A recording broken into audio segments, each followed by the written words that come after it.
Jika diakumulasi, total value yang dihack ini senilai 200 juta dolar atau 2,9 triliun rupiah.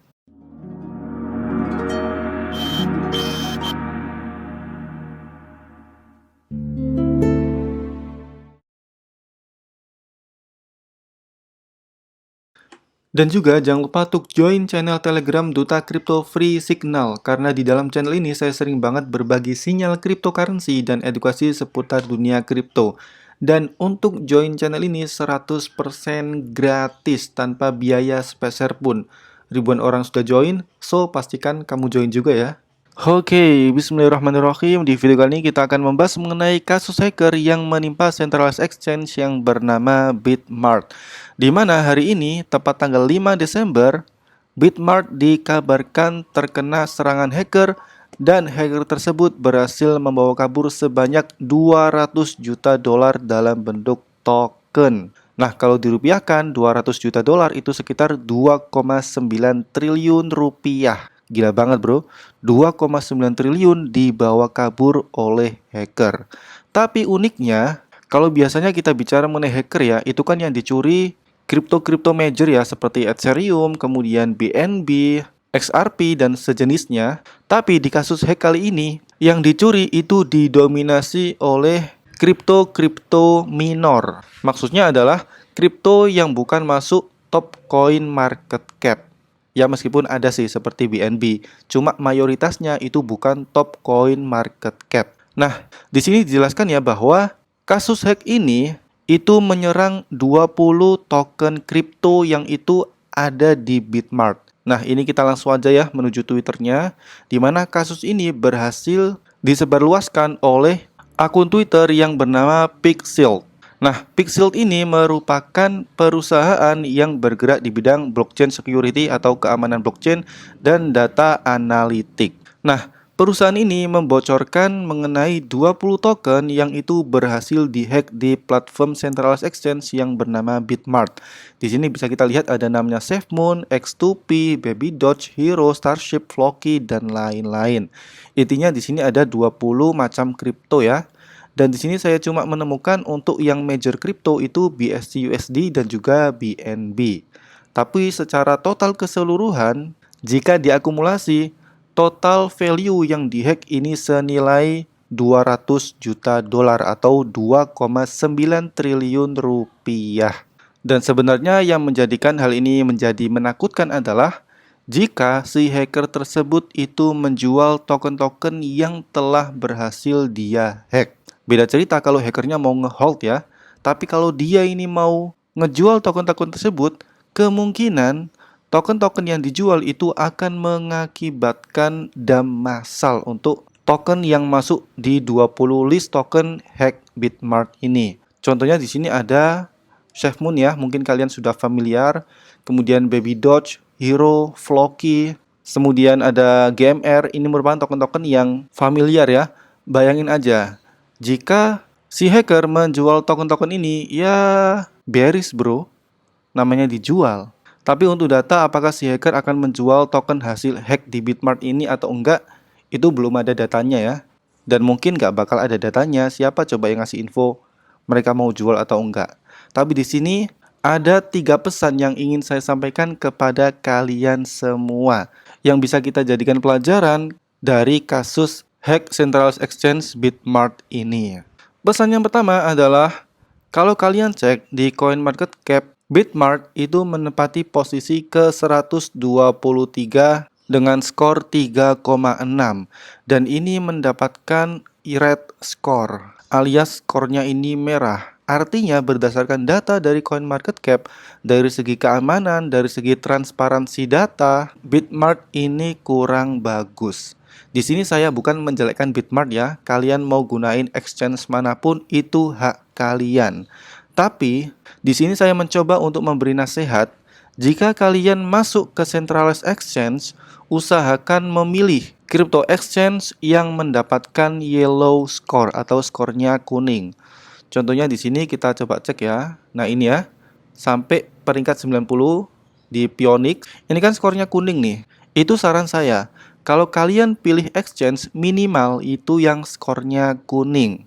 Karena menurut pandangan saya pribadi, skor kuning ini menunjukkan dari segi keamanan, dari segi transparansi, dari segi tim, ini sudah termasuk bagus.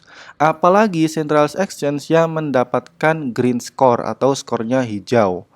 Nah, kayak ini ya, ada Gate.io, FTX, OKX, Binance, Coinbase, dan lain-lain. Ini sudah jaminan bagus banget ya. Itu saran saya. Kalau kalian memilih Centralized Exchange, pastikan kalian pilih minimal yang yellow score, jangan yang red score. Tapi itu kembali lagi ke kalian ya. Kalau kalian mau pakai yang red score, ya itu hak kalian. Oke ya. Dan mungkin kalian ada yang tanya nih, "Bang, Hotbit gimana?" Nah, di sini kita coba cek Hotbit. Oke. Nah, di sini kalian bisa lihat ya, Hotbit ini red score. Nilainya 3,3. Apakah bagus? Ya, kalian terjemahin sendirilah. Pesan yang kedua adalah, saran saya kalian harus melakukan diversifikasi exchange. Maksudnya apa? Jadi ketika kalian menyimpan suatu aset, maksudnya adalah aset kripto di centralized exchange, jangan simpan semuanya di satu CEX. Semisal nih, kalian itu fanatik banget sama Binance, kemudian semua aset kalian masukkan Binance. Ya, jangan seperti itu. Meskipun dari segi skor Binance ini mendapati peringkat pertama sebagai crypto exchange terbaik, tapi itu tetap tidak bisa menjamin Binance tidak akan menjadi crypto exchange yang scam. So, saran saya, lakukan diversifikasi exchange. Kalian harus punya akun di beberapa crypto exchange. Kalau saya pribadi, contohnya seperti punya toko kripto, kemudian punya Binance, ada Huobi, Bybit, Gate.io, dan juga MEXC. Itu saya pribadi. Nah, setelah kalian memiliki beberapa crypto exchange, aset kripto kalian itu dipecah. Ada yang masuk ke exchange A, ada yang masuk ke exchange B, ada yang masuk ke exchange C. Jadi jangan masukkan aset kripto kalian di satu crypto exchange. Atau kalau dalam bahasa perumpamaan, jangan masukkan telur dalam satu keranjang, tapi kalian pisah-pisah. Karena kita nggak tahu nih, apakah crypto exchange yang sekarang kita anggap aman, next-nya akan tetap aman. Pesan yang ketiga adalah, jika kalian menyimpan kripto dalam jumlah yang fantastis, semisal value-nya itu sudah ratusan juta, miliaran, saran saya kalian simpan di cold wallet atau dompet dingin. Dompet dingin itu salah satu kategorinya adalah hardware wallet atau paper wallet. Nah, contoh yang sangat saya rekomendasikan adalah dompet kripto yang bernama Ledger.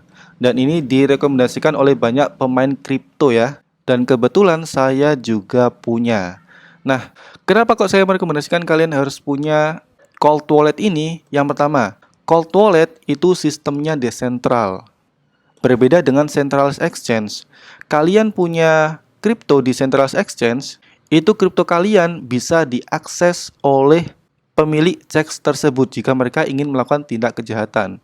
Berbeda dengan wallet desentral, di mana aksesnya itu 100% berada di tangan kalian. Kemudian alasan yang kedua adalah hardware wallet itu didominasi dengan offline system.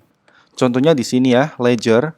Nah, Ledger ini akan offline selama dia tidak dicolokkan atau tidak dikoneksikan dengan perangkat kalian, semisal HP atau laptop. Berbeda dengan wallet yang ada di centralized exchange, kalian meskipun sudah logout, nggak buka aplikasinya, jika pihak centralized exchange ingin melakukan kecurangan, ya bisa aja ngakses wallet kalian. Nah, jadi nggak aman ya. Dan alasan yang ketiga, berdasarkan track recordnya, hardware wallet merupakan jenis wallet teraman cryptocurrency. Jadi saya tekankan lagi bahwa jika kalian memiliki aset kripto dengan value yang besar, semisal sudah ratusan juta, miliaran, ya usahakan kalian pindahin itu ke hardware wallet. Contohnya di sini Ledger ya. Nah, kebetulan saya ketika beli Ledger itu sudah saya bikinin tutorialnya nih. Dan ini saya upload 3 bulan yang lalu, tutorial cara beli Ledger 100% ori. Di sini saya tunjukkan step by step beli Ledger di official store-nya. Jadi 100% original. Nanti linknya saya taruh di description ya. Oke, jadi itu aja 3 pesan dari saya yang bisa kita jadikan pelajaran dari kasus hack Bitmart ini. Yang pertama adalah, jika kalian memilih centralized exchange, pastikan kalian pilih yang minimal skornya kuning atau yellow score di CoinMarketCap. Kemudian yang kedua, lakukan diversifikasi exchange, di mana kalian memasukkan aset kripto ke beberapa akun centralized exchange kalian. Kemudian yang ketiga adalah usahakan menggunakan hardware wallet.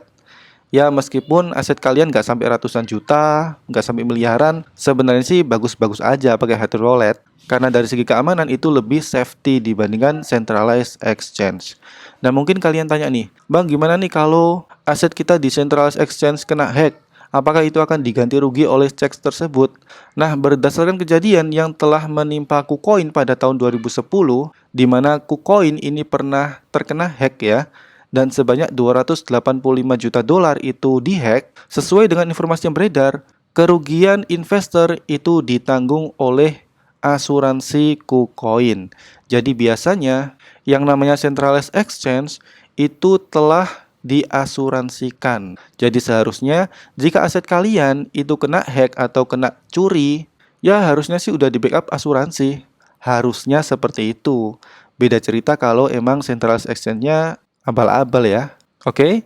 So itu aja video kali ini tentang kasus yang menimpa Bitmart. Di sini mungkin kalian berpikir bahwa, Bang, itu kan yang dicuri tokennya, Bang, bukan ngehack akun kita. Iya, yang dihack emang tokennya. Tapi ini menunjukkan bahwa keamanan dari centralized exchange itu masih diragukan dan bisa aja next akun kalian yang kena hack. Don't forget like, comment, and subscribe. See you.